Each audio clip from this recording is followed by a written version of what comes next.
now, joined by Shawn Brasher, the head coach of McKinney North Wrestling. And he's got a great, solid squad, again, just like he had last year, looking to get a lot of wrestlers back to the state tournament. And, Coach, it hasn't been easy this year. You've had a lot of mixing and matching going on in your squad, trying to spread out your wrestlers among the different weight classes. And it just doesn't always work out the way you want to with injuries and then different wrestlers, just their weights are so similar they can't get into different weight classes. Yeah, it's been unfortunate. We've got some quality guys, unfortunately can't break into the varsity lineup just because, about 5 weight classes were pretty deep. So people like Austin Ruff at 132, I believe they could make it to the state tournament. And, it's a good problem to have, but it's unfortunate as well. And in some sports, you talk about how it's good to have depth in your squad, and it is for wrestling too, but for a guy like Austin Ruff, explain why he can't just drop down or try and build weight up to get into another weight class that you have a vacancy at. Okay. In wrestling, you have to certify a weight class at the beginning of every year, and it's just one of those safety things that they've implemented into the sport to make sure that our kids are maintaining a healthy weight during the season. So when you go in, the very first thing they're going to do is they're going to check your hydration. And if you pass that, then they're going to have you step on a scale and check your body fat percentages. And to make a long story short, they put all these figures into this little computer that has this formula, and it shoots out a number that they feel is the lowest, healthiest weight class that they could wrestle at, and how many pounds or how much weight they can lose per week to get down to that weight class. And it just keeps kids from making bad decisions or losing extreme amounts of weight in a short period of time. And unfortunately, Austin Ruff's lowest weight class that he could compete in is 132.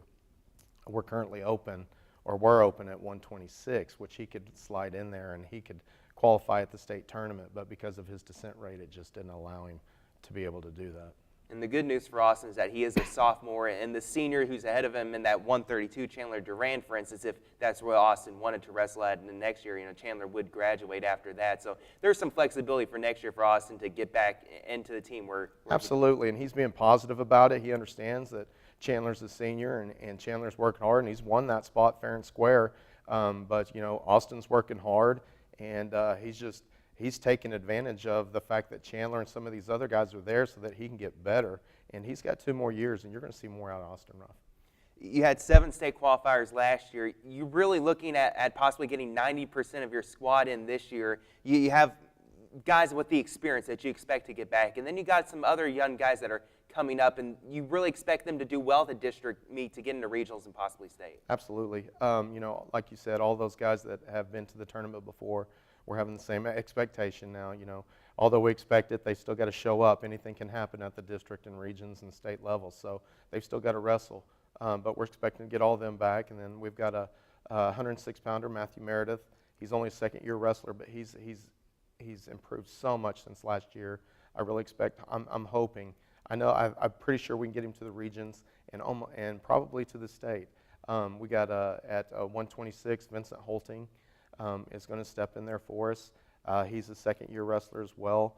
He's very aggressive, and he could pull off some upsets, so we may just get him through as well. Matthew Keith at around 180 pounds. He's fighting for a spot at the regions as well, and he's working, and we're just hoping to add to, and like you said, get majority of the team there. Who have been really the real leaders for your squad throughout this year? Well, as far as, leadership, Alex Chapa has really stepped up this year. He's one of those that unfortunately was bumped out of the lineup at the end of the year last year. And he's another one of those quality guys. Like I said, we had quite a few at the same weight. And he just got bumped out of the weight class. And I think that he could have probably made it to the state tournament. And we're hoping that he's going to do it this year. And he's very positive.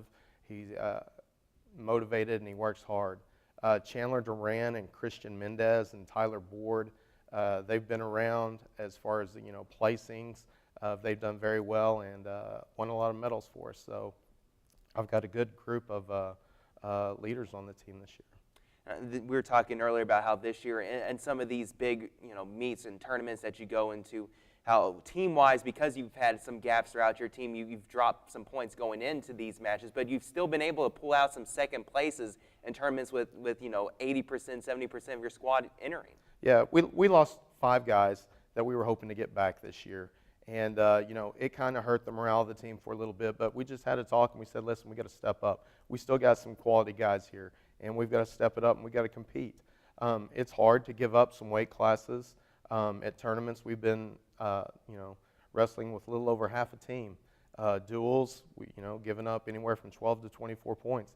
It's hard to win duels that way, but with the guys that we've got, as far as duel-wise, we've got to send them out there and we've got to pin them. And we've been able to stay in the fight and win a lot of the duels we've had. A lot of the tournaments, even with just a little over half a team, we've placed in second place at a couple of the tournaments this year, just because those guys have stepped up and done what they need to do. So, I'm very proud of the guys that stuck around and everything they're accomplishing. Now, in your district, just like some of the other McKinney North teams, they play Wiley East, and Lovejoy. You also had Highland Park and Lancaster and Henderson High School from East Texas into your district. Who's really the district competitor that you feel matches up really strong with your squad? Well, as far as the leader in the district right now, it's got to be Highland Park. They're just tough. I thought they were pretty tough last year, and I thought they were going to graduate, maybe lose some guys, but they've had some other guys step up, and they're looking really good right now. So I would say that Highland Park is definitely the team to beat this year, and we're going to fight and see if we can knock them off. And looking ahead to regionals, which you're certainly going to get there, who are some of the teams generally in the regionals that produce some of the toughest wrestlers for your guys to face moving forward into the state meet? To be honest, it's the teams from our district. Any wrestler that makes it to the region tournament is obviously quality. But a lot of the times, the guys from our district, if you can win at our district or place at our district, a lot of times it matches up with how you're going to do at the regions within 1 or 2 placings. So not to take anything away from regions, but Highland Park's tough. Lovejoy's got some quality wrestlers. Wiley East, all of them. We've got a pretty tough district, and if we do well at just districts, we feel pretty confident going into regions. And last year, a lot of your wrestlers did their best at regionals, but then going to the state tournament, they didn't quite perform as well as you were hoping they would, whether it be from illness or injury or just peaking at the wrong time. How have you worked on this year trying to get them to peak at the state tournament rather than earlier at the regional? Well, this time, some of them have experience, so they're not going to get there and have the big eyes. They know what's expected of them. They know what to do. Hopefully, they'll get rid of some of those jitters, first-round jitters, and we won't have to worry about that. We'll peak at the right time this year.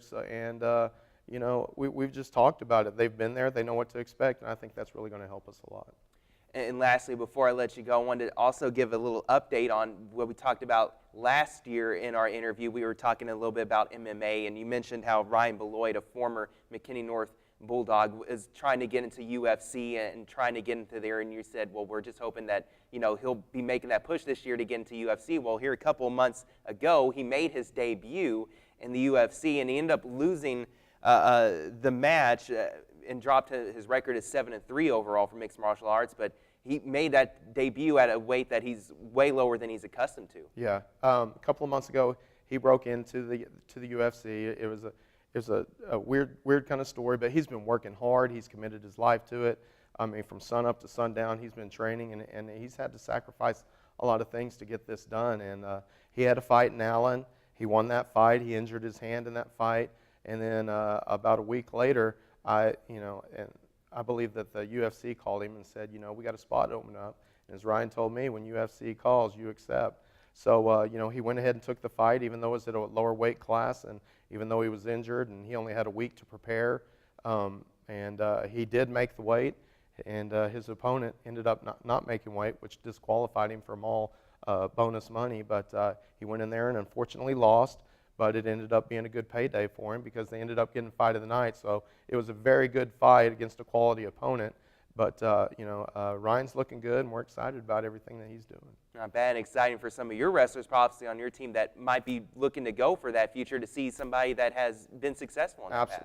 Absolutely. He's definitely, somebody that the guys look up to now, and anytime they see him around or they look up at his medals or awards that are up in our building, there's people he inspires them, and they actually believe that that maybe they can do that. And we've got a couple of guys that might want to try that path, and Austin Ruff being one of those. He talks about Ryan all the time. So absolutely, we're very proud of Ryan. Well, Coach Brasher, thanks so much for joining us today, and good luck for your wrestling squad throughout the district meet and into regionals and state. Thank you. I appreciate that. It's McKinney North Wrestling. They're in a couple of weeks about to have their district meet. They've got Tough Highland Park competition in that meet, as well as Lovejoy and some other wrestling schools looking to get back to regionals and then to the state meet where it really matters. We want to thank all of the wrestling coaches once again for being on the show today. Remember that McKinney High and Boyd face off this Thursday in a huge district wrestling duel. You won't want to miss that, so go show your support for your school.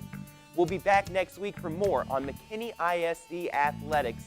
Until next time, from all of us here at Sports Talk, I'm Tyler Sloan. Have a great week.